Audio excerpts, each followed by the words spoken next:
కన్నుల భాష కవితల్ని రాసిందెవరో ఓయ్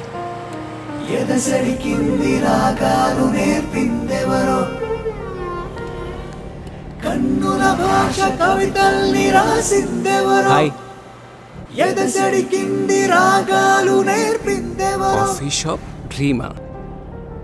అరే కోపంలో ఇంత అందంగా ఉంటావని తెలిస్తే రోజు నీకు కోపం వచ్చే పనులే చేస్తాగా ప్లీజ్ మళ్ళీ స్టార్ట్ చేయి పాయింట్కి రా అసలు నా వెనకెందుకు పడుతున్నావు కాఫీ షాప్ ఐడియా ఇలా బుక్లో కాకుండా డైరెక్ట్గా అయితే ఇంకా బాగుంటుంది కదా ఈ కాఫీ షాప్ డ్రీమ్ ఫుల్ఫిల్ అయితే నన్ను పెళ్లి చేసుకుంటావా ఇంతకి నాకు నువ్వు ప్రపోజ్ చేస్తున్నావా ఇప్పుడైతే నీ కాఫీ షాప్ డ్రీమ్లో ఒక చిన్న పార్ట్ టైం జాబ్ మాత్రమే అడుగుతున్నా 1 year తర్వాత నీ లైఫ్ పార్ట్నర్ అన్న ఫుల్ టైం జాబ్కి అప్లై చేద్దాం అనుకుంటున్నా 1 year తర్వాత ప్రపోజల్ అంటున్నావంటే నా మీద ఇష్టమై ఉండాలి 1 year దాకా వెయిట్ చేయడం ఎందుకు అసలు కాఫీ షాప్కి దీనికి సంబంధం ఏంటి ఈ కాఫీ షాప్ నీ డ్రీమ్ నువ్వు ఇప్పుడే ఇంత అందంగా ఉన్నావంటే